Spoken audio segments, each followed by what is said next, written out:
इस साकार वतन से अपने प्यारे अव्यक्त वतन में प्यारे अव्यक्त बाप दादा और हमारी बहुत बहुत बहुत बाप दादा की प्यारी दीदी, दादी, जानकी दादी, अन्य सब दादियों का संगठन आज बाप दादा के सम्मुख था। मैं आज ऐसे समय पर वतन में पहुंची कि जिस समय सभी जितनी भी दादियां थी वो बाबा के साथ कुछ विशेष वार्तालाप में बैठी।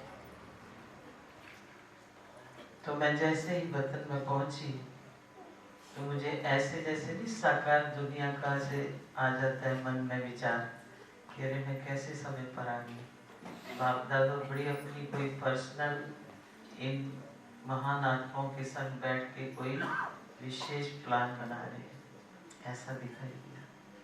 और सचमुच में बैठे भी ऐसे ही थे, जैसे बहुत सुंदर अर्ध चंद्रमा का रूप था और बाप दादा बीच में जैसे बैठे हुए हैं। तो मैं जैसे बाबा भोग की थाली लेकर बाबा को उधर वतन में पहुंचती हूँ तो मैं जैसे उस दृश्य को देखकर खड़ी खड़ी ऐसे इंतजार करती हूँ कि बाप दादा का मेरी तरफ ध्यान जाए, मुझे बुलाएं। मैं कुछ देर तक उस दृश्य को देखती रही और आप सबको इमर्स कर रही थी कि जो भी इस दृश्य को देखना चाहे और वतन में पहुंचना चाहे पहुंच जाए। तो ऐसे लगा कि वहाँ तो ये शक्ल तो नहीं दिखाई देती है, लेकिन सबका यथाशक्ति अपना सूक्ष्म स्वरूप वहाँ इमर्स हो गया। तो जो नीचे हम सुन रहे थे कि ये त्रिवेणी का संगम है, ये स्थान संगरिया, तो बाप दादा ने तो सचमुच में ही इस संसार में जिस त्रिवेणी का इतना गायन है तो छोटा सा एक स्वरूप ये दिखाया जहाँ हम बैठे हैं, लेकिन बड़े रूप में त्रिवेणी का संगम तो बाप दादा ने आके किया है। तो जैसे ही मैं इस सब विचारों में थी तो इतने में बाबा की मेरी तरफ दृष्टि पड़ी। तो बाबा ने अपनी दृष्टि जैसे मेरे ऊपर डाली तो मुझे ऐसे लगा कि मुझे शायद सेकंड भी नहीं लगा तो मैं अपने आप को बाप दादा के सामने सम्मुख देख रही हूँ। और जैसे ही मैं सम्मुख पहुँचती हूँ और पहले तो मुझे सबका पीछे का ऐसे रूप दिखाई दे रहा था, लेकिन जैसे ही सामने पहुँचती हूँ तो सभी का जब मैं स्वरूप देखती हूँ तो मुझे ऐसे लगता है कि जैसे मैंने जब से वतन में जा रही हूँ पहली बार ये दृश्य वर्ष हुआ कि सभी को देखा, जितनी भी दादियां हैं। चंद्रमणि दादी से मैंने पालना ली हुई है, मैं उनके पास रही हूँ। अचल दीदी के पास चंडीगढ़ में रही हुई हूँ। ये बहुत पुरानी बातें हैं, 70 की, 72, 73 की। और वो देख कर भी मुझे ऐसे लगा कि जैसे यहाँ स्थान के लिए सभी क्या कर रहे हैं। जैसे ही मैंने कहा बाबा आपके उस प्यारे मधुबन से जो हम सबका बहुत प्रिय एक तपस्वी स्थल है, यहाँ हम सब आत्माएं ज्ञान गंगाएं आसे बादलों से भर कर के आती हैं, फिर आकर के ज्ञान वर्षा करती हैं, वहां से आपकी सच्ची गीता आई है। तो सच्ची गीता जो भी यहाँ आत्माएं बाकी कुछ रह गई हैं आपसे संबंध जोड़े बिना, उन सब का संबंध जुड़ाने आई है। सच्चा ब्राह्मण सच्ची ब्राह्मणी बन के आई है, सबकी सगाई कराएंगी संगरिया वालों की। किससे? परम पिता परमात्मा शिव से। कोई भी पार्वती कोई भी आत्मा रह ना जाए जो शिव पिता परमात्मा से जिसका संबंध ना जुटे।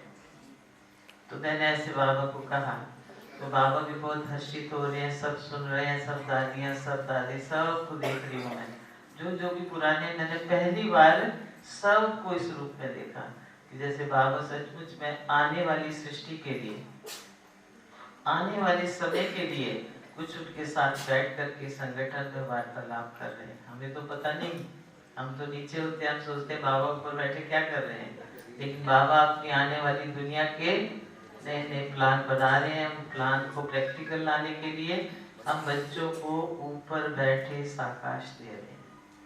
तो जैसे ही मैं ऐसे बाबा को कहा कि बाबा मैं ऐसे फलाने स्थान से आई हूँ। तो बाबा ने आप सबको विमर्श किया। तो कहा बच्ची सबको संकल्प दो कि ऊपर पहुंचे वतन के में, और बाबा सबको दृष्टि देंगे, सबसे मिलेंगे।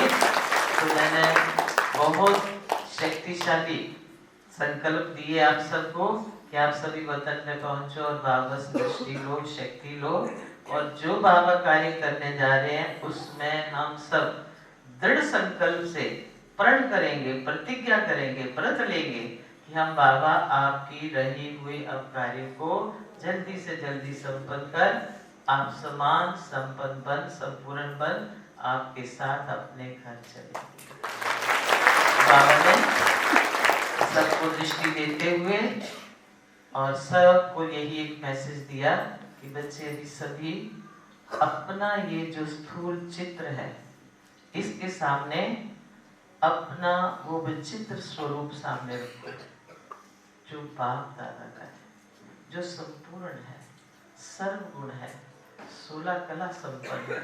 उसको हमेशा सामने रख के अपने आप को देखो, अभी किसी और को मत देखना, ना इधर देखना, ना इधर देखना, ना इधर, और पीछे मुड़ के तो कभी भी कोशिश नहीं करना। अगर देखा तो ये जो है ना गर्दन ये फिर पीछे रह जाएगी, माना पुरुषार्थ में पीछे ही रह जाओ।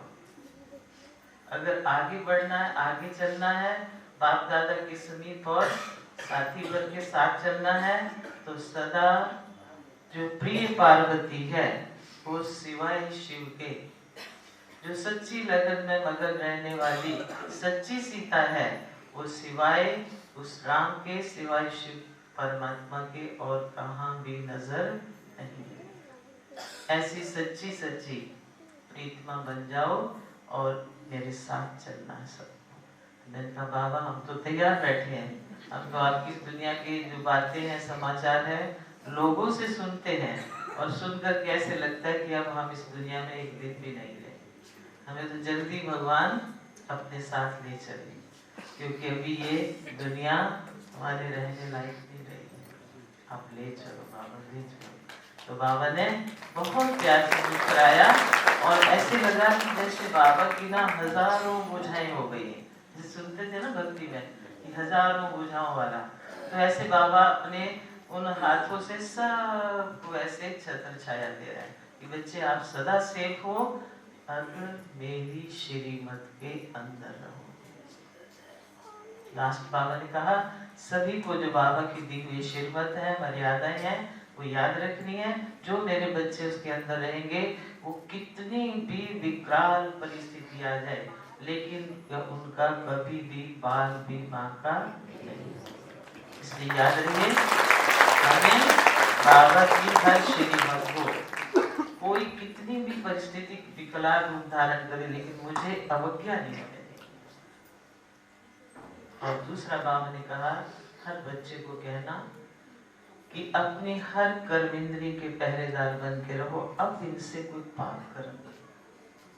चलो कभी जाने अनजाने थोड़ा साधारण या व्यर्थ हो भी जाता है, कभी आप देव भान में आ भी जाते हो, लेकिन सभी बैठे ना ब्राह्मण बाबा के बच्चे, जान क्या कोई इन कर्म इंद्रियों से पाप कर्म नहीं करता, क्योंकि कर्म का फल हम सब आत्माओं को, दूसरों को सुनाते हैं ज्ञान, पहले भी सुनते थे, इस ज्ञान में नहीं थे तो भी सुनते थे कि कर्म का फल तो हर आत्मा को लेना ही होता है। तो बाबा ने फिर यहाँ की जो भी बहनें हैं इसको विमर्श किया और सबको कहा कि बच्चियों ने बहुत दिल व जान से, आने वाले सब भाई बहनों ने बहुत दिल जान से अपना तन भी लगाया, मन भी लगाया, धन भी लगाया, समय भी लगाया, संकल्प भी लगाए, श्वास भी लगाए, तो देखो कितना सुंदर स्थान बना है। यहाँ अनेक आत्माओं को गति सदगति का मार्ग मिलेगा, गति सदगति का सच्चा रास्ता मिलेगा, और गति सदगति देने वाले बाप से सबका सच्चा और पक्का संबंध जुड़ेगा। फिर बाबा को भोग स्वीकार कराया। बाबा ने बहुत खुश होके सब फरिश्तों को भी कहा कि सभी भाषणा लो, मैं आप सबके लिए ये भोग आया है।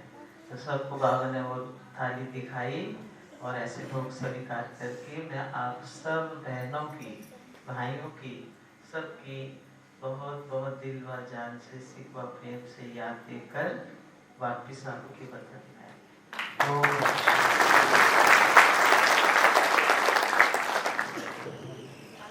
हमारा परम सौभाग्य है कि आदरणीय मोहिनी दीदी ने कितना सुंदर संदेश हमारे को दिया है और जिससे दिल खुशी से गदगद हो गया है। और ये जो भवन बना है, बाबा ने कहा है कि नई सेवाओं का आगाज यहाँ से होना है और गति सदगति का मार्ग यहाँ से प्रशस्त होना है।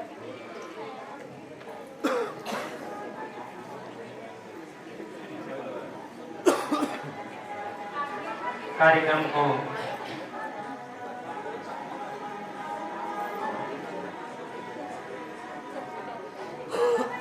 आगे बढ़ाते हुए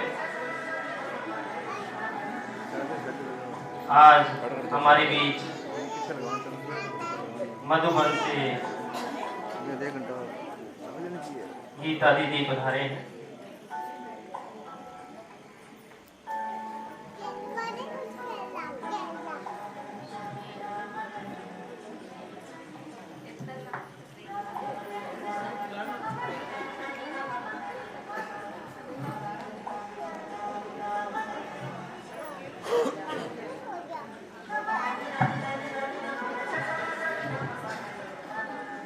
हम सभी उस घड़ी तक पहुंच गए हैं जहां बाप दादा का वरदान हमें अविनाशी रूप में मिल गया है।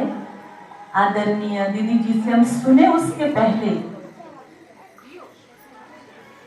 हम दीदी जी को और आए हुए सभी भाई बहनों को संगरिया की सेवा का कुछ इतिहास झलक के रूप में प्रस्तुत करना चाहेंगे।